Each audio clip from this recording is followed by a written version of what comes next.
Bismillahirrahmanirrahim. Nahmaduhu wa nusalli ala rasulil kareem ambad. In the name of Allah, the most gracious, the most merciful, honorable guests, respected teachers, and all my dear friends, I welcome you with Islamic greeting. Assalamu alaikum wa rahmatullahi wa barakatuh. May peace, mercy, and blessings of Allah subhanahu wa ta'ala be upon all of you. It is our pleasure that we have gathered over here today to celebrate the 75th Republic Day since our independence. The Republic Day honors the day on which the Constitution of India came into effect on 26 January 1950, replacing the Government of India Act as the governing document of India.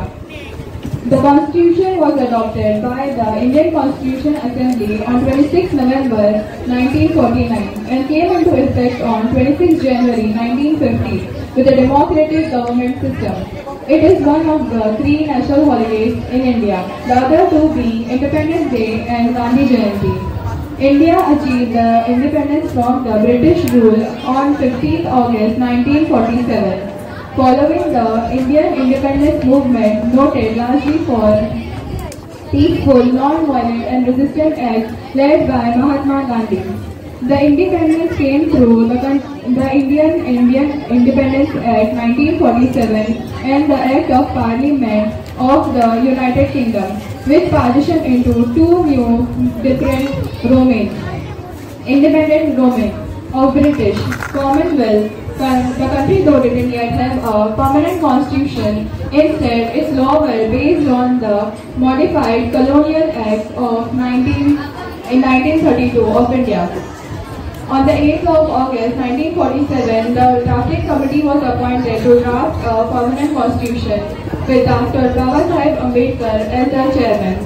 While India's independence is celebrated for the freedom from the British rule, the Republic Day is celebrated for the coming forth of the Constitution. A drafting committee was appointed by the committee and submitted to the Assembly on 4th November 1947. It took a period of 2 years, 11 months and 18 days. After many deliberations and modifications, the 308 Assembly members signed 200 copies, one each in Hindi and in English, of the document. On 24th January 1950, 2 days later, it came into effect throughout the whole nation.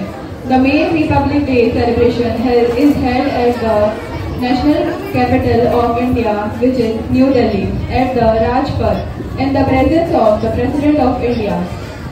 On this day, ceremonies parade and take place at the Rajpath, which are performed by the tribute to the India. On Republic Day, a grand parade is held at the national capital, New Delhi, at the Rayasana Hills, Rashtrapati Bhavan, along the Rajpath past India Gate.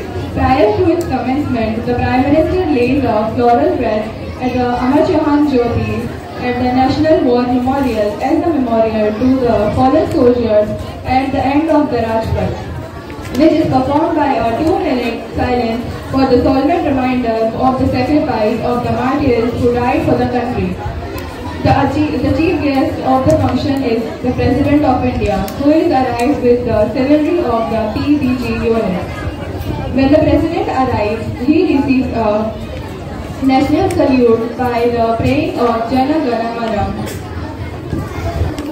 Military bands, drum band, trumpeters, and various army regiments and bands from Navy and Air Force play the popular tunes like the Mahatma Gandhi's favorite Tarana-e-Hind, Sare Jahan Se Acha. In the same way, a whole nation celebrates the Republic Day and Independence Day with great joy. In Al-Jamia Al-Islamia Darul Uloom Il-Baneet Wal Banat, Srihuj, Navi Mumbai, more than 75 students and teachers celebrate this day with great joy and happiness. With this, I'd like to end my topic. Jazakallahu khair for listening to me with utmost attention. Assalamu alaikum wa rahmatullahi wa barakatuh.